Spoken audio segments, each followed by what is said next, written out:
Good morning students. र यो online क्लासको तेस्रो दिन आज तेस्रो विषयवस्तु म पढाउन गइरहेको छु।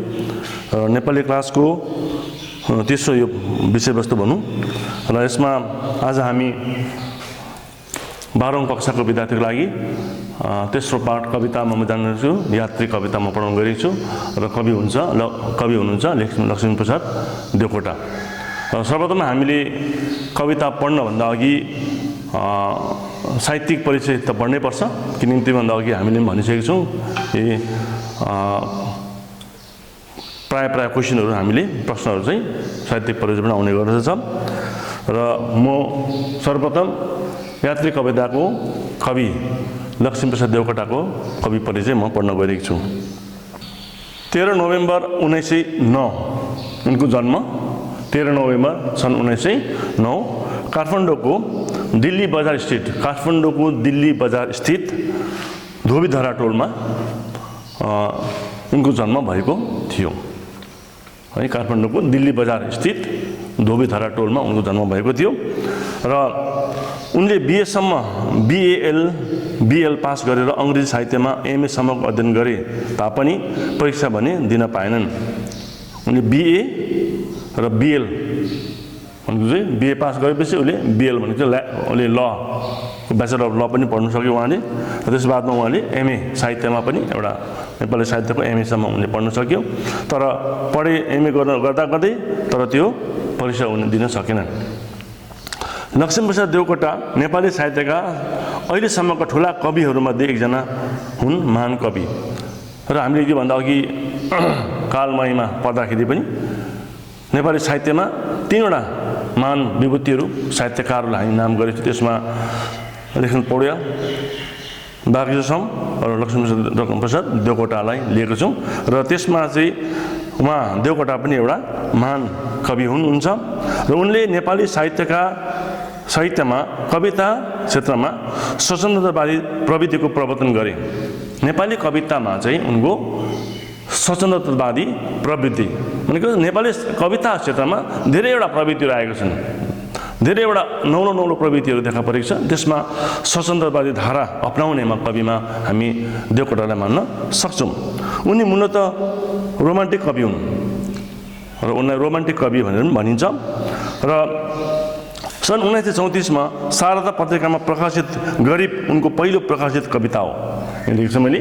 उनको पहिलो प्रकाशित कविता सन् 1934 मा गरिब नामक कविता उनले शारदा पत्रिकाद्वारा प्रकाशित भएको थियो। सबैभन्दा पहिलो कविता उनको त्यो थियो। देवकोटाका कवितामा प्रकृति चित्रण, प्रकृति र मान्छे बीचको सम्बन्ध, मानवतावादी दर्शन, विद्रोह र क्रान्तिका भाव, साम्यवादी विचारधारा, नेपाल प्रेम इत्यादि कुराहरू मुख्य विशेषताहरू भएर रहेका छन्। र यी विषयवस्तुहरूमा आधारित कविताहरू पाइन्छन्।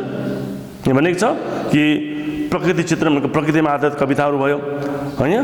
प्रकृति र मान्छे बीचको सम्बन्ध भनेको एउटा मान्छेमा एउटा जुन सम्बन्ध छ, प्रकृति र मान्छेमा जुन सम्बन्ध स्थापित गरेका कविताहरूमा आधारित कविताहरू पाइन्छ भनेर मानवतावादी दर्शन भने मानव भएपछि हामीले गर्नुपर्ने कर्तव्य, मानव भएपछि कस्तो एउटा जिम्मेवारी हुन्छ है। मानव भएपछि हाम्रो गुण कस्तो हुनुपर्छ, व्यवहार कस्तो हुनुपर्छ, आचरण कस्तो हुनुपर्छ, स्वभाव कस्तो हुनुपर्छ, मान्छेको धर्म के हो, यी सम्पूर्ण विषयवस्तुमा आधारित कविताहरू लेख्ने गर्थे भनेर कता उसको विद्रोह र क्रान्तिकारी भाव पनि पाइन्छ।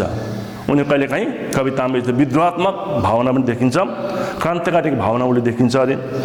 साम्यवादी विचारधारा, तलमाथि इच नुच है, ठुलो सानो भन्ने भेदभाव छ। यो धारामा पनि कतिपय कविताहरू हामी पाउन सक्छौँ। र नेपाल प्रेम भने चाहिँ नेपाली आफ्नो जातलाई, आफ्नो देशलाई उनी अति नै माया गर्दथे र त्यसमा पनि उनले आफ्नो जात देश प्रेमको पनि कविता उनले गाएको देखिन्छ। यी विषयवस्तुहरू मुख्य विशेषताहरू कवितामा हामी देख्न पाउँछौँ। नेपाली लोकजीवन, लोकगाथा र लोकलयलाई कवितामा स्थान दिएर उनले यी कुराहरूलाई ठुलो मान्यता र प्रसार दिए। लोककथा र लोकलयमा रचित उनको मुनामदन सर्वाधिक चर्चित काव्य हो। र त्यो मात्र नभएर उनले आफ्नो साधारण आफ्नो नेपालीपन है आफ्नो लोककथा लोकलयमा आधारित त्यसलाई पनि उनले मान्यता दिने गर्दथ्यो र त्यसैमा आधारित उनले एउटा रचना गरेका छन् खण्डकाव्य जसको नाम हो मुनामदन जो चाहिँ अति नै लोकप्रिय र चर्चित पनि छन्।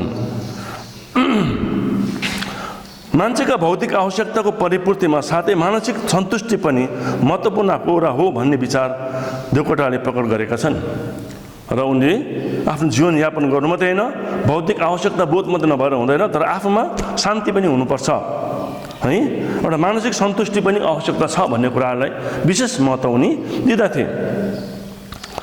अङ्ग्रेजी रोमान्टिक कविहरूकाबाट प्रभाव भएका ग्रहण गर्नका साथै देवकोटाले पश्चिमेली पुराकथालाई पनि आफ्ना कृतिहरूमा स्थान दिएका छन् र उनी चाहिँ कस्तो थिए भन्दाखेरि चाहिँ उनले पश्चिमी देशहरूका साहित्यको पनि उनलाई कता कता त्यो छाप उनमा पाइन्छ। पश्चिमी देश भन्दाखेरि हामी युरोपियन कन्ट्रिजहरू भनिन्छ। युरोपियन कन्ट्रिजका जुन साहित्यकार जस्तो तपाईँले विलियम वर्ड्सवर्थ है जोन किट्स र उनीहरू चाहिँ एकदमै यो रोमान्टिक कविहरू हुन् र ती उनको कृतिहरू उनले पढेर त्यसको जुन चाहिँ गुणहरू पनि उसको आफ्नो साहित्यमा हामी कवितामा पाउन सक्छौँ। त्यस कारणले गर्दाखेरि ती अङ्ग्रेजी रोमान्टिक कविहरूको प्रभाव उनमा पाइन्छ अरे र त्यस्ता कथाहरूका सन्दर्भले युगीन परिप्रेक्ष्यलाई प्रतीकात्मक पाराले प्रस्तुत गर्न सकेका छन् र त्यस्ता खालको एउटा प्रतीकात्मक कविताहरू भनेको ती पाश्चात्य देशका कविताहरू पाश्चात्य देशका सृजनात्मक कविताहरूलाई उनले पनि त्यहाँ गुणहरूलाई आफ्नो कवितामा उनले उतार्न सक्षम भएको देखिन्छ र सृजा माता मायाबनी शशी इत्यादि उनका यस्ता काव्यहरू हुन् जो चाहिँ एकदमै नौलो प्रविधिहरू त्यो कवितामा देख्न पाइन्छ। आफ्ना पछिल्ला समयका कविताहरूमा देवकोटा रोमान्टिक प्रगतिवादी कविका रूपमा चिनिन्छन् र पछि गएर उनले जति पनि कविताहरू लेखे रोमान्टिक धारामा उनले कविता लेखेको पाइन्छ। कर्म नै पूजा ईश्वर भन्छ यो लक्ष्मी प्रसाद भन्ने देवकोटाले ईश्वरको भजन कीर्तनको अपेक्षा मानव सेवामा नै ईश्वरको प्राप्ति हुने ठानेका छन् र उनी के भन्छन् भन्दाखेरि उनले भनेका छन् कि कर्म नै पूजा ईश्वर भन्छ। ईश्वरले के भन्छ त भन्दाखेरि चाहिँ ईश्वरले भन्छ अरे कर्म नै पूजा हो हामीले कर्ममा विश्वास गर्नुपर्छ हामीले यदि कर्म गरेनौँ भनेर हाम्रो कुनै अर्थपूर्ण जीवनको अर्थपूर्ण हुँदैन र कर्ममा विश्वास गर्नुपर्छ। ईश्वरले यही कुरा भन्छ किनकि हामीलाई ईश्वरले जुन चाहिँ एउटा शरीर दिएको छ त्यो शरीरलाई हामी कर्म गर्नु भन्ने दिएको विवेक बुद्धि है शरीर दिएको छ पूर्ण अङ्ग प्रत्यङ्ग हामीले दिएको छ यो के हो कर्मको लागि भनेर हामीले दिएको यस कारणले गर्दा हामी कर्ममा विश्वास गर्नुहुन्छ कर्म नै धर्म हो भनेर भनिन्छ है र उनले भनेका छन् अरे कर्म नै पूजा ईश्वर भन्छ यो लक्ष्मी प्रसाद भन्ने देवकोटाले ईश्वरको भजन कीर्तनको अपेक्षा मानव सेवा भने ईश्वरको प्राप्ति हुने ठानेका छन्। कति सजिलो प्रकार भनेछ उहाँले उनले भनेछन् कि कर्म विश्वास गर है कर्म विश्वास गर्यो भने र कर्मद्वारा भने तिमीले ईश्वरको प्राप्त गर्न सक्दछौ। भजन कीर्तन गाएर मन्दिर मस्जिद गएर यसरी त्यहाँ त धर्म छैन त्यहाँ त ईश्वर छैन तिमीले आफू कर्म गर्यो भने चाहिँ ईश्वरको प्राप्त गर्न सक्छौ भन्ने धारणा विश्वास उनी गर्दछन्। देवकोटाले नेपाली साहित्यमा सबैभन्दा धेरै खण्डकाव्य र महाकाव्य रचना गरे। सबैभन्दा कविता नेपाली साहित्यमा सबैभन्दा बेसी मात्रामा कृतिहरू लेख्ने नै उनी थिए र उनले खण्डकाव्य महाकाव्यहरू धेरै लेखेका छन्। कविता काव्यका अतिरिक्त उनले निबन्ध कथा उपन्यास नाटक गीत इत्यादि विधामा पनि कलम चलाए र विविध विधाहरूमा है नाटकमा कथामा उपन्यासमा है गीतमा निबन्धमा भनेको प्राय सबै विधाहरूमा उनले आफ्नो कलम चलाएको देखिन्छ। कुनै पनि विषयमा झटपट कविता गर्न सक्ने अद्वितीय प्रतिभा उनमा थियो भने उनले चाहिँ एकदमै छिटो कविता लेख्न सक्ने है हेर्दाखेरि नै हेर्ने बित्तिकै पलभरमा उसले कविता सिर्जना गर्न सक्ने क्षमता थियो भने आँसु कवि भनेर भन्छ नि है त्यो आँसु कवि रूपमा उनलाई पनि चिन्न सकिन्छ र यसरी उनले 10 दिनमा सुलोचना महाकाव्य है लेखेको छ हामीले 10 दिनमा सुलोचना उनको खण्ड महाकाव्यमा यस्तो यो आउँछ सुलोचना महाकाव्य उनले त्यो चाहिँ 10 दिनभित्रमा उनले लेखिसकेका थिए है। त्यसको बादमा आयो शाकुन्तल महाकाव्य 3 महिनामा 3 महिनामा उनले शाकुन्तल महाकाव्य लेखिसके। अर्को आयो कुञ्जिनी खण्डकाव्य। कुञ्जिनी खण्डकाव्य एक रातमा उनले बसेर उनले लेखिन सके। यस्तै प्रकारले गर्दाखेरि श्लोक 96 वटा श्लोकमा आधारित आँसु खण्डकाव्य लेखेको छ। त्यो आँसु खण्डकाव्य उनले 1 घण्टा 20 मिनटमा उनले त्यो लेखिसिधाएका थिए। र यस्ता प्रखर मान्छे है जसले चाहिँ एकदमै बस्ने बित्तिकै चाहिँ कविता सृजना गर्न सक्ने क्षमता उनमा थियो। शीघ्र कविता रच्न सक्ने प्रतिभा भएको हुनाले उनलाई आँसु कवि पनि भनिन्छ। र हामीले नेपाली साहित्यमा आँसु कवि को त भनेर यदि भन्नु पर्यो भने हामी देवकोटालाई हामी चिन्न सक्छौँ। उनले धेरै आफ्नो जीवनकालमा धेरै आफ्नो कविताहरू साहित्य निर्माण गरे र उनको कृतिहरू के रहेछ त भनेर हामी हेर्न सक्छौँ। उनका प्रकाशित प्रमुख काव्य कृतिहरू यहाँ रहेको छ। पुतली कविता सङ्ग्रह सन् 1952। यस्तै प्रकारले भिखारी कविता सङ्ग्रह 1953 है। भावना गाङ्ग्य कविता सङ्ग्रह यो भयो तपाईँको 1967। आकाश बोल्छ कविता सङ्ग्रह सन् 1968। छाँगासँग कुरा कविता सङ्ग्रह है 1959। मुना मदन खण्डकाव्य 1935। राजकुमार प्रभाकर खण्डकाव्य 1940। गुन्जिनी खण्डकाव्य 1945। यस्तै प्रकारले लुनी खण्डकाव्य 1946। मेन्दु खण्डकाव्य 1958। सीताहरण खण्डकाव्य 1967। मायावनी शशी खण्डकाव्य 1967। कटक खण्डकाव्य 1959। शाकुन्तल महाकाव्य 1946। सुलोचना महाकाव्य 1946। महाराणा प्रताप महाकाव्य यो 1967। वनकुसुम महाकाव्य 1968। प्रमिथस महाकाव्य 1971। र यसरी धेरै उनले खण्डकाव्य महाकाव्य लेखेका छन् है। र त्यो अर्थमा नेपाली देवकोटाको निधन क्यान्सर रोगले 15 सेप्टेम्बर भन्छ 15 सेप्टेम्बर सन् 1959मा काठमाडौँमा नै उनको देहान्त भएको थियो। र मरणोपरान्त उनलाई 1966मा त्रिभुवन पुरस्कारले पनि सम्मानित गरिएको थियो। र यसरी नेपाली साहित्यमा हामीले एकदमै महान साहित्यकारको रूपमा अथवा कविको रूपमा हामी चिन्नु कसलाई चिन्छौँ भन्दाखेरि चाहिँ देवकोटालाई हामी चिन्न सक्छौँ। र अब हामी कविता साहित्यको पट्टि जानेछौँ। र मोटामोटी हामी कवि परिचयपट्टि सक्यो। र यो नानीहरूले यो विशेष मितिहरू चाहिँ ठिकसँग याद गर्नु पर्यो। उनीहरूको प्रमुख कृतिहरू के रहेछ त्यो पनि याद गर्नु पर्यो। सर्ट क्वेसनमा तिमीहरूलाई यो कुरा आउनु सक्छ। अब हामी कवितापट्टि जानेछौँ। र अब हामी यात्री कविता पढ्न गइरहेछौँ। र कविता अलिकति नानीले ध्यान लगाएर कुरा सुन्नुपर्छ।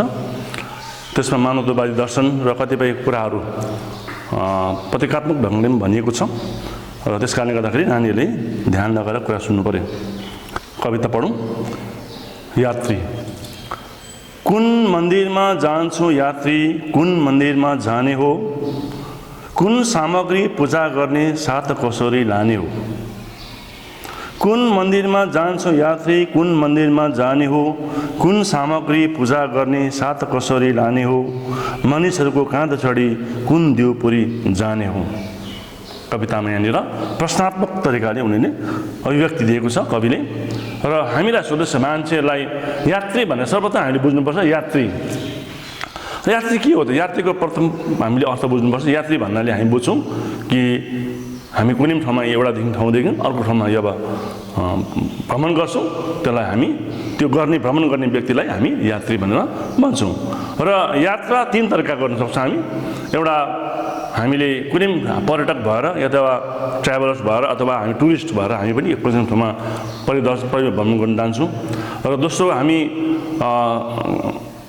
एउटा तीर्थ यात्रा, कतिपय हामी मन्दिरहरू दर्शन होइन गुम्बाहरूमा यस्तो भएर हामी विभिन्न धर्म अवलम्बीहरू छौँ। र त्यसरी हामी विभिन्न धर्महरू यसरी आधारमा हामीले यसरी जान्छौँ है। यात्रा गर्नु मस्जिद जान्छौँ है, चर्च गुम्बा यसरी हामी विभिन्न यसरी जान्छौँ। त्यसलाई पनि हामी यो एउटा धार्मिक यात्रा भनौँ त्यसलाई, त्यो पनि एउटा यात्रा हो। दोस्रो यात्रा के हो भन्दा दोस्रो एउटा यात्रा हो, तेस्रो यात्रा हो। त्यो चाहिँ के भन्दाखेरि चाहिँ हाम्रो जीवनको यात्रा। हामी जन्मेकोदेखि लिएर मरिन्जेलसम्म जब मरणोपरान्त जब यो पनि एउटा हाम्रो यात्रा हो है। हामीले यो अलि यात्रामा छौँ हामी है, कता जाँदैछौँ के जाँदैछौँ, यो पनि एउटा हाम्रो जीवनको एउटा यात्रा हो। तर यहाँनिर कविले जुन हामी यात्री भनेर भनिएको छ, यो चाहिँ वास्तवमा चाहिँ ती व्यक्तिहरू जुन व्यक्ति चाहिँ हामी आफ्नो जीवनलाई सुखमय बनाउन लागि चाहिँ है, आफ्नो जीवनलाई सफल बनाउन लागि चाहिँ विभिन्न मन्दिरहरू, मस्जिदहरू है, मन्दिरहरू, गुम्बाहरू, चर्चहरू यसरी टाढो टाढो गएर भ्रमण गर्छन्। त्यहाँ धर्म अवलम्बी जो चाहिँ यसरी उनीहरू यात्रा गर्छन्, त्यस्ता यात्रीहरूलाई चाहिँ यहाँनिर अङ्कित गरेको छ। र यहाँ भनेको चाहिँ कवितामा के भनेछ भन्दाखेरि, कुन मन्दिरमा जान्छौ यात्री, कुन मन्दिरमा जाने हो। तिमी त यात्रा त गर्दैछौ, तर कुन चाहिँ मन्दिरमा जाँदैछौ तिमीलाई यो थाहा छ कि त्यो लक्ष्य ठिक छ कि त है। र कुन मन्दिरमा जान्छौ यात्री, कुन मन्दिरमा जाने हो, कुन सामग्री पूजा गर्ने, साथ कसरी लाने हो। तिमीले यदि यात्रा गर्दैछौ भनेर त्यो मन्दिरमा जाँदैछौ भनेर तिमीले आफ्नो साथमा कस्तो खालको तिमीले जान लागि तिमीले पूजाको सामग्री अथवा तिम्रो आफ्नो साथमा कस्तो सामान लिएर गएको छौ तिमीले है। त्यो मन्दिरमा चढाउनु भनेर तिमीले के सामग्री आफ्नो साथमा लिएर जाँदैछौ। मानिसहरूको काँध चढी कुन देउपरीमा जानेछु। र मान्छेले यात्रा गर्दाखेरि यसरी धेरै प्रकारले यात्रा गरेको हुन्छ।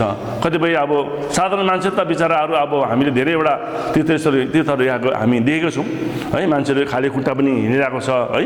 कतिपय मान्छेले यसरी लम्पट लाएर यसरी गरिरहेको छ है। पैदल खाली खुट्टा हिँडिरहेको छ। विभिन्न तरिकाले मान्छेले यात्रा गरेको छ। र साधारण मान्छे त अब गरिब दुखी मान्छे त साधारण पैदल हिँड्नै पर्छ, बाध्यता छ उनीहरूलाई साधारण गाडीमा हिँड्नु। तर कतिपय मान्छेहरू हिँड्नु नसक्ने ठाउँमा चाहिँ यसरी के भन्छ भने यस्तो कुलिङ काठ क्या त, काठको यसरी डोली जस्तो बनाएर पनि यात्रा गर्ने गर्छन् है। र त्यस्ता व्यक्तिहरूलाई यहाँनिर अङ्कित गरेर कविले भन्नुहुन्छ कि मानिसहरूको काँधो चढी कुन देउपुरीमा जाने हो। त्यस्ता धनी मानिसहरू जो चाहिँ जिन्दगीभर अरूलाई है सताएर अरूको हक छिनेर अधिकार लिएर है आफ्नो आफ्नो जीवनयापन गर्दैछ, त्यस्ता मान्छेले है आफूलाई केही धर्म कमाउनु भने यसरी यात्रा गर्छन्। र आफूले नसके उनीहरूले पुलिङ काठमा चढेर है अरूको काँधमा बोकाएर आफूलाई है त्यो बेन्चीमा त्यो आरामले बसेर अरू मान्छेले 4 जना मान्छेलाई बोकाएर पनि यसरी यात्रा गरिएको हुन्छ। त्यस्ता मान्छेले उनी भन्दछन् कि तिमी अरूको काँधमा चढेर चाहिँ तिमी कुन चाहिँ देउपुरीमा, कुन चाहिँ देव स्थानमा तिमी जान लागिरहेको छौ भनेर यसरी प्रश्न कुनै त्यो यात्रीहरूलाई भन्दछन् उनी। अब यहाँ भन्दछ कविले, हाडहरूका सुन्दर खम्बा मांसपिण्डका दिवार, हाडहरूका सुन्दर खम्बा मांसपिण्डका दिवार, मस्तिष्कको यो सुनको छाना इन्द्रियहरूको द्वार, नसा नदीका तरल तरङ्ग मन्दिर आफूमा पार। कविले यहाँ के भन्नुहुन्छ भन्दाखेरि हाम्रो वास्तवमा चाहिँ यो जुन चाहिँ शरीर छ यो शरीर नै वास्तवमा मन्दिरहरू क्या। यहाँ यो शरीरलाई नै हामी मन्दिर भन्न सक्छौँ। कसरी मन्दिर भयो यसरी हामी कविले यसरी तुलना गरेको छ है। त्यो वास्तविक त्यो घर भएको मन्दिर र हामी शरीरमा चाहिँ के कसरी चाहिँ उनीहरूले तुलना गरेको छ भन्दा उनी भन्दछन् कि हाडहरूको सुन्दर खम्बा, हाम्रो जुन शरीरमा जुन चाहिँ हाडहरू छ, हड्डीहरू छ, त्यो चाहिँ एउटा मन्दिरको खम्बाहरू अरे क्या, ठुल्ठुलो मजबुत खम्बाहरू अरे हाडहरू। मांसपिण्ड भनेको शरीरको जुन चाहिँ अङ्गहरू, जुन चाहिँ अङ्गभरिको जुन चाहिँ मासुहरू छ है, मासुले घेरिएको छ, त्यसै हो दिवार, मन्दिरको दिवारहरू। दिवार भनेको त्यो वालहरू क्या, ठुलो वाल, मजबुत वालहरू अरे। मस्तिष्कको सुनको छाया इन्द्रियहरूको द्वार भनेको मस्तिष्क भनेको हाम्रो यो ब्रेन है, माथिबाट जुन चाहिँ यो ब्रेन छ, यो ब्रेन चाहिँ हाम्रो के हो, यो छाना अरे क्या, सुनको छाना। एउटा ठुलो मन्दिरको एउटा छाना लगाएको सुनको छाना, त्यो सुनको छानाको रूपमा चाहिँ हाम्रो मस्तिष्कलाई कविले हेरेको छ। र भनेको छ यहाँ इन्द्रियहरूको द्वार, हाम्रो शरीरमा चाहिँ इन्द्रियहरू छ। इन्द्रियहरूमा चाहिँ 10वटा इन्द्रिय छ हाम्रो शरीरमा। 10वटामा चाहिँ 5वटा इन्द्रिय चाहिँ कर्म इन्द्रिय हो, 5वटा इन्द्रिय हो ज्ञान इन्द्रिय हो। र 5वटा ज्ञान इन्द्रिय, 5वटा कर्म इन्द्रियहरू मिलेर चाहिँ 10वटा इन्द्रियहरू छन्। र इन्द्रियहरू, यो इन्द्रियहरू चाहिँ के हो भन्दाखेरि चाहिँ हाम्रो सुनको यो चाहिँ के भन्दाखेरि चाहिँ हाम्रो द्वार भनेको दरवाजाहरू अरे है, त्यो मन्दिरको दरवाजाहरू भनेर इन्द्रियहरूलाई भनेको छ। र यहाँनिर हामीले 10वटा इन्द्रियमा त कुरा गरेको छौँ। र इन्द्रिय भन्दाखेरि यहाँ के भन्छ भन्दाखेरि जुन चाहिँ हाम्रो शरीर त यो भयो है, त्यो शरीरदेखि बाहेक, इन्द्रियदेखि बाहेक पनि हामीले अर्को एउटा छ, त्यो के भन्दाखेरि मन बुद्धि र के छ भन्दाखेरि आत्मा। र मन एउटा मन छ, त्यो इन्द्रियदेखि बाहिर है, हाम्रो त्यो शरीरदेखि बाहिर अर्को एउटा मन छ, जुन कुरा मन चाहिँ देख्दैन हामी। अर्को एउटा बुद्धि छ, त्यो कुरामा हामी देख्दैनौँ है, अर्को एउटा आत्मा छ, त्यो पनि हामी देख्दैनौँ। यो तीनैवटा कुरा देख्दैन, तर यो तीनैवटा कुराले हामीलाई चलाइरहेको हुन्छ। शरीर रूपी गाडीलाई, शरीर रूपी चाहिँ एउटा गाडीलाई चाहिँ यो तीनवटा वस्तुले चाहिँ हामीलाई चलाइरहेको हुन्छ है। आत्माले हामीलाई बचाउने काम, जीवित राख्ने काम गरिरहेको छ। जबसम्म हाम्रो आत्मा छ तबसम्म हामी छौँ। यो आत्मा शरीरबाट प्रवेश निस्केर गएपछि हाम्रो शरीर मुढा समान हुन्छ है। र हामीलाई चलाउनेमा के हो भन्दाखेरि हामीले क्रियान्वयन गर्ने काममा चाहिँ मनले हामीलाई चलाउँदछ। हामीले सोच्दछौँ, जब हामी कुनै कल्पना गर्दछौँ मनले सोच्दछ, तब मनले जब फेरि बुद्धिले चाहिँ त्यसले काम गराउँदछ। बुद्धिको द्वारा चाहिँ त्यो कर्म इन्द्रियहरूले चाहिँ त्यो काम गर्दछ। र यसरी मन, बुद्धि र आत्माद्वारा चाहिँ जम्मा 13वटा यहाँनिर कुरा, मूलभूत विषयवस्तुहरू हामी देख्न पाउँछ हाम्रो शरीरमा। र 13वटा आत्मासँग लगाएर 13वटा भएको हुनाले गर्दाखेरि यहाँ भनिन्छ कि 13वटामा चाहिँ त्यसै कारणले गर्दा हामीले हिन्दू धर्म अवलम्बीहरूले धर्मशास्त्र अनुसार के भन्छ भने 13 दिनमा हामी कुनै पूजापाठ गर्छौँ अथवा 13 दिनमा हामी कर्मकाण्ड गर्ने गर्दछौँ। किनकि त्यो दिन चाहिँ 13 दिन चाहिँ हामी के हुन्छ, कर्मकाण्ड गरेर चाहिँ आत्मालाई शान्ति दिने काम चाहिँ है, यसरी बाटो देखाउने काम गर्छ भनेर चाहिँ यसरी हिन्दू परम्पराले मान्यता दिएको छ। त्यस कारणले भनिन्छ कि इन्द्रियहरूको द्वारा चाहिँ यो सम्पूर्ण शरीरमा चाहिँ प्रत्येक शरीरको अङ्ग प्रत्यङ्गलाई चाहिँ कविले यसरी है सुनको खम्बा है, दिवार र यसरी द्वारहरू भन्दा दैला खिड्की यसरी भनेको छ। नसा नदीका तरल तरङ्ग मन्दिर आफूमा अपार है। जुन चाहिँ भनेको विभिन्न हामीले तीर्थस्थलहरू छ, जति पनि मन्दिरहरू मस्जिद छ, जति पनि तीर्थस्थलहरू छ, ती तीर्थस्थलको साथसाथमा कतिपय नदीहरू पनि छ, धार्मिक नदीहरू पनि छ है। भारत देशमा कति त्यस्तो धार्मिक नदीहरू छ, जस्तो गङ्गा, जमुना, सरस्वतीलाई त विशेष प्रमुख हिन्दूहरूले एउटा प्रमुख नदीको रूपमा हामी चिन्न सक्छौँ, गङ्गा, जमुना र सरस्वतीलाई। यसै प्रकारले गर्दाखेरि चाहिँ त्यो नदीहरू चाहिँ हाम्रो शरीरमा भएका नसाहरू अरे क्या, नसामा के भएपछि खुन बगिरहेको हुन्छ। र यो शरीर यो मन्दिर हो भनेर हाम्रो नसामा बगेका नदीहरू चाहिँ, नदी रूपी नसाहरू चाहिँ यसरी नसालाई नदीको रूपमा उनीहरूले हेरेको छ, कविले हेर्नुभएको छ। र यहाँ भनिन्छ नसा नदीका तरल तरङ्ग मन्दिर आफूमा अपार भनेको यसरी हाम्रो सही रूपमा यो शरीर चाहिँ एउटा मन्दिर हो भनेर कविले भन्नुहुन्छ। मनको सुन्दर सिंहासनमा जगदीशको राज। अब मन रूपी जुन सिंहासन छ, मनमा जुन चाहिँ मन छ, त्यो मन्दिर रूपी सिंहासनमा चाहिँ त्यो सिंहासनमा विराजमान भएको छ जगदीशको राज। जगदीश्वर भनेको चाहिँ ईश्वर, ईश्वरको राज हाम्रो शरीरमै छ, ईश्वर हाम्रो साथमै छ। हाम्रो यो जगदीश्वर चाहिँ मनको आत्माभित्र बसेको छ, मनमा बसेको छ। यस कारणले गर्दा यहाँ भनिन्छ मनको सुन्दर सिंहासनमा जगदीश्वरको राज, मन रूपी सिंहासनमा चाहिँ जगदीश्वर राखिएको छ है। चेतनको यो ज्योति हिरण्यमय उसको शिरको ताज। चेतन भनेको चाहिँ चेतना है, चेतना भनेको बुद्धि, विवेक है। र यस कारणले गर्दा यो मन रूपी जुन चाहिँ चेतना छ, चेतना भनेको जुन स्वरूप छ, जुन चाहिँ चेतना छ, बुद्धि र विवेक जुन चाहिँ त्यो चाहिँ हाम्रो चाहिँ के भन्छ शिरको ताजहरू क्या। कुनै मन्दिर हुन्छ नि, मन्दिरमा तपाईँको गुम्बा हुन्छ है, ठुलो गजुर हुन्छ, त्यो गजुर चाहिँ के हो भन्दा चाहिँ यसरी हाम्रो बुद्धि र विवेकलाई भनेको, चेतनालाई भनेको छ कविले। ज्योति हिरणमय उसको शिरको ताज भनेको चाहिँ ज्योति भनेको एक प्रकारको हाम्रो मनभित्र एक प्रकारको ज्योति हुन्छ है। त्यो चाहिँ के हिरण्यमय भनेको पुनः एउटा शून्य भरिएको मुकुट जस्तो एउटा हो, जो चाहिँ चेतनालाई र बुद्धिलाई भनेको छ। र त्यो हिरण्यमय ज्योति हिरण्यमय भनेको चाहिँ यसरी ज्योति स्वरूपको जुन चाहिँ हिरण्यमय त्यो मुकुट छ, त्यो चाहिँ हाम्रो बुद्धि र विवेक हो भनेर भनेको छ अरे। शरीरको त्यो सुन्दर मन्दिर विश्व क्षेत्रको माझ संसारमा सबैभन्दा श्रेष्ठ मन्दिरको रूपमा हामी आफ्नो शरीरलाई नै हामी मान्न सक्छौँ। हाम्रो शरीरको पूर्ण रूपमा है, यो शरीर एउटा मन्दिर हो जहाँ चाहिँ हामीले पूर्ण रूपमा यसलाई चाहिँ हामी ईश्वरको वास हामी मन्दिर शरीरभित्रै छ भनेर हामी कविले भन्नुहुन्छ। भित्र छ ईश्वर बाहिर खाँखा खोजी हिँड्छौँ कुनपुर है भन्नुहुन्छ। भित्र छ ईश्वर बाहिर आँखा खोजी हिँड्छौँ कुनपुर, ईश्वर बस्दछ गहिराइमा सतह बन्छु कति दूर भन्नुहुन्छ। भित्र छ ईश्वर बाहिर आँखा, यो बाहिर जुन आँखा छ यो आँखा त केवल देख्ने मात्रै हो जस्तै एउटा क्यामेराले हामीलाई खिच्ने काम मात्रै गर्छ है, त्यो खाली क्यामेराले खिच्ने काम मात्रै, यो आँखाले त खालि बाह्य कुरामा देख्छ। यसरी हामीले बाह्य कुरामा चाहिँ हामी भगवान्लाई ईश्वरलाई खोजिरहेको हुन्छौँ है। कवि भन्नुहुन्छ यहाँनिर कि भित्र चाहिँ ईश्वर, बाहिर आँखा खोजी हिँड्छौँ कुनपुर भने। यसरी भित्र चाहिँ हाम्रो वास्तविक भगवान् ईश्वर चाहिँ हाम्रो भित्रै छ, तर हामी भित्र हेर्दैनौँ, तर हामी बाहिर आँखाले हामी ईश्वरलाई खोजिरहेको हुन्छौँ।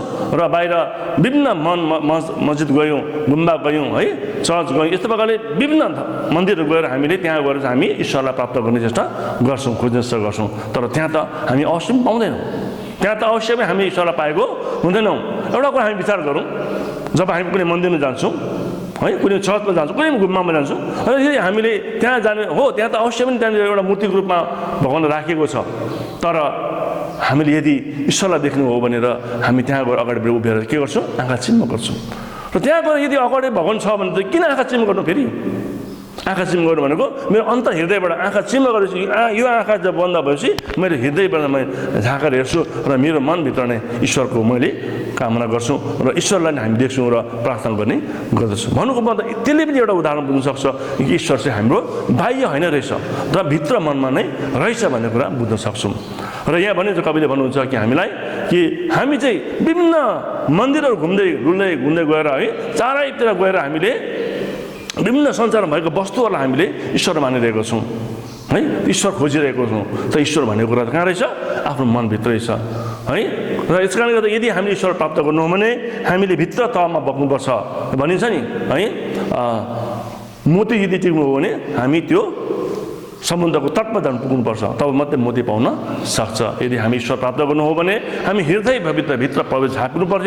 आफ्नो ज्योति स्वरूप जुन चाहिँ इन्द्रिय छ, मन छ, त्यो भित्र पसेर हामीले यदि तटमा हेऱ्यो भने अवश्य हामी ईश्वर प्राप्त गर्न सक्छौँ भनेर कविले यसरी बाहिर नकुद तिमीहरू, बाहिर नहेर, बाहिर ईश्वर पाउन सक्नुहुन्न तिमीहरूले, यस कारणले गर्दाखेरि भित्र तिमीले फर्केर हेर भनेर भन्नुहोस्। यहाँनिर ईश्वर बस्दछ गहिराइमा, सत बहन्छौ कति दूर भने कतिसम्म तिमी बाहिर जान्छौ, तर तिमीले भित्र पसेर हेर, ईश्वर तिमीले त्यहाँनिर प्राप्त गर्न सक्छौ। खोजी गर्छौ हृदय लगाऊ, बत्ती बाल तेज प्रचुर है। तिमी खोजी गर्छौ, यदि खोजी गर्छौ भने तिमीले साँच्चै तिमीले भगवान्लाई प्राप्त गर्न चाहन्छौ यदि भनेर खोज्नु चाहन्छौ भनेर तिमी हृदय लगाएर भनेको हृदयमा हेर, हृदयमा भएको जुन तेज बत्ती बालेर, मनभित्रको बत्ती बालेर तिमी हेर, झाँकेर हेर, मनभित्र परेर आँखा चिम गरेर तिमी मनभित्र प्रवेश गर, त्यहाँ भित्र पसेर हेर, बत्ती बाला भित्र मनको बत्ती बाला, तब तिमी अवश्य पनि ईश्वरलाई तिमीले प्राप्त गर्न सक्नेछौ। तिमी बाहिर खोजेर तिमी अवश्य पनि ईश्वर प्राप्त गर्न सक्ने छैनौ। यसरी कविले मानवतावादी भएर अथवा यहाँनिर एउटा कर्मरूपी भएर सन्देश हामी दिइरहेको छ।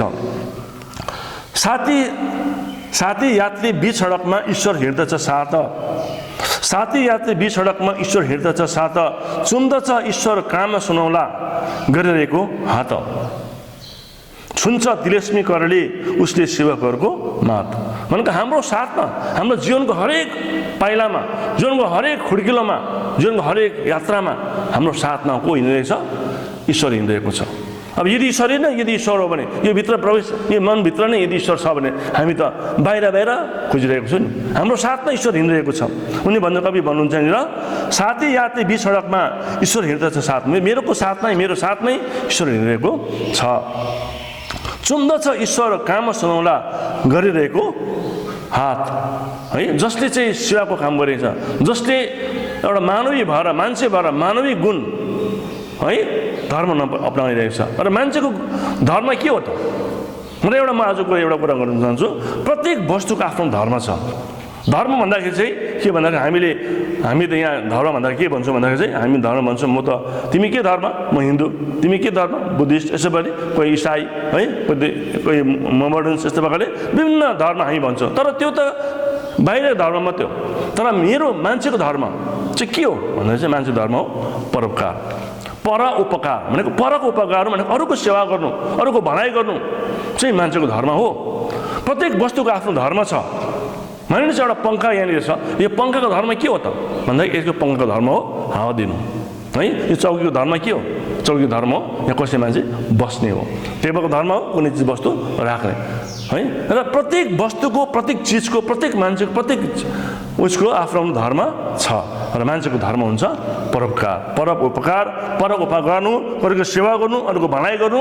यदि मान्छेको धर्म हो भनेर त्यो मान्छेले भुलिरहेको छ, त्यो धर्म कर्म नगरेर हामीले बाहिर ईश्वरलाई प्राप्त गर्ने चेष्टा गरिरहेको छौँ अरे। यहाँ कवि भन्नुहुन्छ कि चुन्द चाहिँ ईश्वर कान सुनाउँदा गरिरहेको हात, सुन्छ तिरेस्मी करले उसले सेवकहरूको मात। जसले चाहिँ परोपकारको भावना लिएर अरूको सेवा, अरूको भलाइ, अरू दिन दुखी है प्रताडित मान्छेको है, जो मान्छे चाहिँ कमजोर छ, असहाय छ, पीडित छ, रोगी छ, त्यस्ता मान्छेको जसले सेवा गर्छ, जसले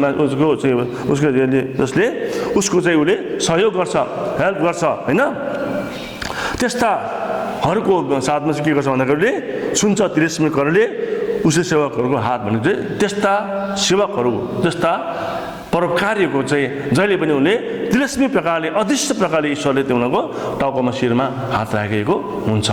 जहिले पनि हामी जस्ता व्यक्तिलाई ईश्वरले जहिले साथ दिएको हुन्छ। हरेक क्षेत्रमा, हरेक पलमा ईश्वरले साथ दिएको हुन्छ त्यस्ता मान्छेहरूलाई, जसले परोपकारी भएर एउटा मानवीय धर्म लिएर, मानवीय गुण लिएर अगाडि बढेको मान्छेलाई चाहिँ यसरी ईश्वरले साथ दिएको हुन्छ अरे कविले भन्नुहुन्छ यसरी। सडक किनारा गाउँछ ईश्वर चराहरूको तानामा, बोल्दछ ईश्वर मानिसको पीडा दुःखको गानामा। सडक किनारा गाउँछ ईश्वर चराहरूको तानामा भनेको प्रत्येक हामीले हिँड्दै गर्दाखेरि, डुल्दै गर्दाखेरि यसरी बाटोमा गीतहरू गाइरहेको हुन्छ चराहरूले है, गीतहरू गाइरहेको हुन्छ, चराहरू बोलिरहेको हुन्छ। त्यो बोलीमा पनि कता कता ईश्वर देखिन्छ कविले। त्यो चराहरूमा पनि कता कता ईश्वर छ है। त्यो गुनगुनामा, त्यो चराको आवाजमा, सुरिलो आवाजमा कविले यहाँनिर तिनीहरूमा ईश्वर देख्छन्। बोल्दछ ईश्वर मानिसको पीडा दुःखको गानामा भनेको ती पीडित, रोगी, असहाय, कमजोरी, जो चाहिँ दर्द छ, जो चाहिँ चिल्लाइरहेको, तडपिरहेको छ है, जसको दुःख र पीडा भएर दर्दपूर्ण आवाज निकालेर त्यस्ता मन कता कता कविले ईश्वर देख्नुहुन्छ। भन्नु चाहिँ र कि पीडा दुःखको गानामा दर्शन किन्तु कहीँ दिँदैन चर्म चक्षुले कानामा भनेको चारैतिर, कवि भन्नु चारैपट्टि त्यो चरा चुरुङ्गी प्रत्येक वस्तुमा, प्रत्येक प्राणीमा, किनकि सम्पूर्ण विश्व नै ईश्वरले सृष्टि गरेको हो भने त्यो ईश्वर, त्यो प्राणीमा ईश्वरको वास छ। त्यस कारणले गर्दाखेरि प्रत्येक दुःख, कष्ट, पीर, मार्का है, प्रत्येक मानिसको दर्दमा, प्रत्येक मानिसको असहायमा है, दुःखको गानामा यदि ईश्वर छ कविले भन्नुहुन्छ। तर कहिले पनि ईश्वर दर्शन दिनुहुँदैन। यो आँखाले, चर्म चक्षु भनेको यो छालाको जुन आँखा छ, चर्म भनेको चाहिँ छाला है, चक्षु भनेको आँखा, यो चर्म आँखा, छालाको आँखाले चाहिँ कहिले पनि ईश्वरलाई देख्न सकिँदैन। हामीले उसको अन्त हृदयले बुझ्नुपर्छ, अन्त हृदयभित्र प्रवेश गर्नुपर्छ, उसको दर्दलाई बुझ्नुपर्छ। यदि ईश्वरले बनाएको सम्म सृष्टि यदि हो भनेर, त्यो प्राणी सबै सृष्टि यदि ईश्वरले सृष्टि गर्नु हो भनेर, ती प्राणी सबै प्राणी के हो? ईश्वर नै हो भनेर भन्नुहुन्छ कविले। कुन मन्दिरमा जाने यात्री, कुन नौ देशमा बिरानामा, फर्क हे जाऊ समाऊ मानिसहरूको पाऊ। कवि भन्नुहुन्छ जुन मन्दिर, कुन मन्दिरमा जाने, अब कुन नौ देश बिरानामा भनेको कहाँ तिमी बिरानो ठाउँमा जाने है, ईश्वरको लागि तिमी कहाँ खोज्नलाई तिमी कुन बिरानो ठाउँ जाने, कुन नयाँ ठाउँमा जाने, कुन बिरानो देशमा गएर तिमी खोज्ने है। कवि भन्नुहुन्छ त्यस्तो यात्रा तिमी गर्नु पर्दैन। फर्क हे जाऊ समाऊ मानिसको पाऊ है। फर्क जो जाँदा यसरी जुन चाहिँ अनभिज्ञ जग्गामा, बिरानो जग्गामा जाँदैछ ईश्वर खोज्न लागि, तिमीहरू फर्केर आऊ। त्यहाँनिर कुनै जानु काम छैन, किनकि त्यहाँ ईश्वर तिमीले पाउन सक्दैनौ। ईश्वर त तिम्रो मनमै छ, हृदयमै छ है। तिमी आऊ, फर्केर आऊ है, जाऊ समाऊ मानिसको पाऊ भनेछ। तिमी गएर ती दर्द पीडितहरूको, रोगीहरूको, कठिनाइहरूको, मानिसको है को असहयोग छ त्यस्ताहरूको सहयोग गर, त्यहाँ तिमीले ईश्वर प्राप्त गर्न सक्छौ। मानिलिनुहोस् आज हामीले कुनैमा हिँड्दै गर्दाखेरि यस्तो एउटा अवस्थामा एउटा मान्छेले भेट्यौँ है, जो चाहिँ एकदमै असहाय छ, जसले कसैले उसलाई हेल्प गरेको छैन, कसैले उसलाई सहयोग गरेको छैन। यदि उसलाई मैले त्यो अवस्थामा फेला परेँ र मैले आज उसलाई हेल्प गरेँ अथवा सहयोग गरेँ, कुन अवस्थामा छ त्यो उसलाई मैले त्यो अनुसारमा मैले उसलाई हेल्प गरेँ भने, सहयोग गरेँ भने उसको लागि म नै ईश्वर भएँ। मेरो कर्मले नै मेरोमा ईश्वर प्राप्त गर्न सक्दछ। र कवि भन्नुहुन्छ कि फर्क हे जाऊ समाऊ मानिसहरूको पाऊ भनेको त्यस्ता दर्दहरू, दुखी पीडितहरूको चाहिँ पाऊ समाऊ भनेको उनीहरूलाई सेवा गर है, उनीहरूको सेवा गर, परोपकारी कर्म गर, तिमीले गरेर जाऊ है मलम लगाऊ आर्तहरूको चलाइरहेको खाऊ भनेको त्यस्ता दुखी पीडित रोगी है जो असहाय छ जो कमजोरी छ त्यस्ताहरूलाई सहयोग गर त्यसो गरेको ठाउँमा चाहिँ उनीहरूलाई चाहिँ घाउ पुर्ने काम गर उनीलाई सहयोग गर्ने काम गर तब त्यसो गरेको खण्डमा चाहिँ के हुन्छ भन्दाखेरि मानिसहरू भई ईश्वरको त्यो दिव्य मुह हँसाओ ती मानिसहरू हाँस्नु भनेको मतलब चाहिँ ईश्वर हाँस्नु हो किनकि उसकोमा पनि विराजमान छ ईश्वर उसको हृदयमा पनि के छ ईश्वर विराजमान छ र यदि ऊ त्यो प्रकारको यदि दुखी मान्छे चाहिँ यदि खुसी भयो हुनुको मतलब चाहिँ ईश्वरले खुसी भएको बराबर हो र कविले यसरी हामी मान्छेलाई एउटा कर्मवादी भएर है मानव त भएर मानिस भएपछि हामीले मानव धर्म अपनाउनुपर्छ अरूको सेवा गर्नुपर्छ है अरूको भलाइ गर्नुपर्छ हामी केवल आफ्नो स्वार्थपूर्ण जीवन बिताउनु मात्रै होइन तर मान्छेले आफ्नो मान्छे भएर चाहिँ मान्छे जस्तो भएर बाँच्नुपर्छ भन्ने भावना उनले आफ्नो यस कविताद्वारा दर्शन गरेका छन् आशा छ नानीले यो कविता बुझ्यो म एक दुईवटा यहाँ सानो देखाउँछु र सर्ट गरेर म तिमीलाई यो हेर्न सक्छु तिमीले र यो जुन यात्री कविता सायद नानीहरूले पढ्नु बुझ्यो होला र यसलाई म छोटकरीमा म नानीलाई भन्छु र यात्री कविता महाकवि लक्ष्मीप्रसाद देवकोटा है द्वारा लिखित यात्री कविता उच्च कोटिको मानवतावादी कविता हो र प्रस्तुत कवितामा कविले मानवतावादी भावना साथै कर्मवादी दर्शनलाई स्थान दिएका छन् कविले प्रस्तुत कवितामा विशेषतः मन्दिर घुमी पूजा र उपासना गर्दै हिँड्ने तीर्थयात्रीहरूलाई सम्बोधन गर्दै भनेका छन् कि मानिसले ईश्वरसँग शक्ति माग्दै ईश्वर माग्दै मन्दिर जाने आवश्यकता छैन कारण ईश्वरको वास्तव मानिसको हृदयमा नै हुन्छ वास्तवमा मानिस शरीर नै मन्दिर तुल्य हो ईश्वर भक्तिको निम्ति न त मन्दिरको आवश्यकता छ न त पूजाको सामग्री नै आवश्यकता छ यसर्थ मानव शरीरलाई नै कविले मन्दिरसित तुलना गर्दै मानव शरीरमा भएका हाडहरूलाई मन्दिरको खम्बा मांसपुञ्जलाई यसका पर्खाल इन्द्रियहरूलाई मन्दिरको द्वार साथै नशारूपी पवित्र नदीहरूको वर्णन गरेका छन् कवि भन्छन् मानिसको हृदयमा नै जगदीशको राज छ फलस्वरूप मन्दिर भौतारिने आवश्यकता छैन पत्थरको मूर्ति र मन्दिरको देखावटीपनमा ईश्वरले बास हुँदैन बाहिरी आँखाले हेरेर ईश्वर प्राप्त गर्न सकिन्न कारण ईश्वर भित्री तत्त्व हो बाहिर आँखाले देखिँदैन ईश्वर प्राप्तिको निम्ति मानिसले निस्वार्थ सेवा गर्नुपर्छ ईश्वर सदैव हाम्रो साथमा छन् दिन दुखीहरूको सेवा गरे ईश्वरले उनीहरूको हात चुम्दछ साथै मानव सेवामा लागेका मानिसहरूको शिरमा आफ्नो हात राखिदिन्छन् कवि अझ भन्छन् संसारका प्रत्येक प्राणीहरूको हृदयमा ईश्वरको बास हुन्छ चराहरूको तानामा दुखी पीडितको गानामा ईश्वरको प्रतिरूप स्पष्ट देखिन्छ तर हामीले कदाचित पनि ईश्वरको साक्षात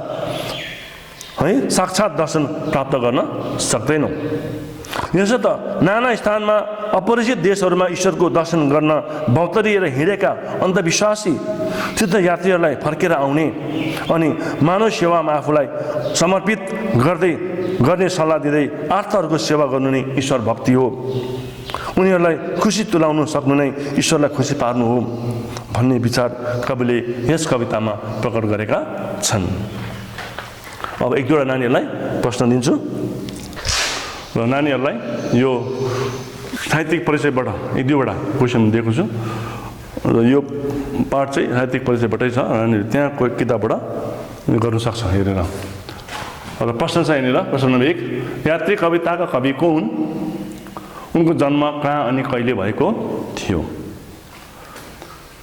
लक्ष्मीप्रसाद देवकोटा कस्ता कवि हुन् उनले नेपाली कविता क्षेत्रमा कुन प्रविधिको प्रवर्तन गरेका थिए अथवा गरे मतलब उनको प्रविधि कविता क्षेत्रमा उनको प्रविधि के थियो त्यो लेख्नु पर्यो उनको पहिलो कविता कुन हो उक्त कविता कुन पत्रिकामा कहिले प्रकाशित भएको थियो म क्वेसन यहाँ लामो प्रकार दिएको छु एउटा सर्ट प्रकारले आउँछ तिमीहरूलाई आउन सक्छ इक्जाममा उनको सर्वाधिक चर्चित काव्य कृति कुन हो उनको भनेपछि बुझ्नु पर्यो लक्ष्मीप्रसाद देवकोटा हो यो। उनको सुलोचना महाकाव्य, शाकुन्तल महाकाव्य, कुञ्जिनी खण्डकाव्य र आँसु खण्डकाव्य कति दिनमा लेखी सिध्याए? त्यहाँ पनि तिमीलाई हुनसक्छ सर्ट क्वेसनमा। लक्ष्मीप्रसाद देवकोटाको मृत्यु कसरी र कहाँ भएको थियो?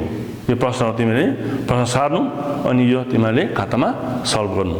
र अब म कविता खण्डबाट एक दुईवटा प्रश्न दिन्छु, तिमीहरूले त्यो पनि सल्भ गर्नु। र नानीहरूलाई कविता पक्षबाट कवितापट्टिबाट म एक दुईवटा क्वेसन दिएको हुन्छु। र यसरी हुन त भर्स थुप्रो छ पङ्क्तिहरू, त्यसबाट एक दुईवटा दिएको छु यहाँनिर। हाडहरूका सुन्दर खम्बा, मांसपिण्डको दिवार, मस्तिष्कको यो सुनको छाना, इन्द्रियहरूको द्वार। यो पङ्क्ति छ, यसमा प्रश्न दिएको छ उपर्युक्त पद्यांश कुन पाठबाट उद्धृत गरिएको हो? यसका कवि को हुन्? यहाँ हाड, मांसपिण्ड, मस्तिष्क र इन्द्रियहरूलाई केसँग तुलना गरेका छन्? कविले केसँग तुलना गरेको छ? 3 नम्बर, इन्द्रिय भन्नाले के बुझिन्छ? ती इन्द्रियहरू के हुन्? अब यहाँ इन्द्रियको कुरा गरेको छ अघि हामीले। अब मैले 10 वटा इन्द्रिय भने त्यसमा 5 वटा कर्म इन्द्रिय र 5 वटा ज्ञानेन्द्रिय। ती इन्द्रियहरू के हुन् नामसँग लेख्यो भने राम्रो हो। दोस्रो पङ्क्ति छ यहाँनिर, मनको सुन्दर सिंहासनमा जगदीशको राज, चेतनको त्यो ज्योति हिरण्यमय उसको शिरको ताज। यो विषय मैले अघि नै व्याख्या गरिसकेको छु। र प्रश्न छ यहाँनिर, यहाँ जगदीश्वर भनेर कसलाई भनेको छ? उनी कहाँ बस्छन् र उनको शिरको ताज के हो? चेतनको त्यो ज्योति हिरण्यमय भन्नाले के बुझिन्छ? चेतनको त्यो ज्योति हिरण्यमय भनेर के बुझिन्छ? यी प्रश्नहरू छ, नानीले अलिक बुझेर अलिक व्याख्या गरेर लेख्नु। र यो प्रश्न तिमीलाई इक्जाममा पनि आउन सक्छ। र यति भन्दै मलाई आशा छ नानीहरूले यो पाठ पूर्ण रूपमा बुझ्यो होला भनेर।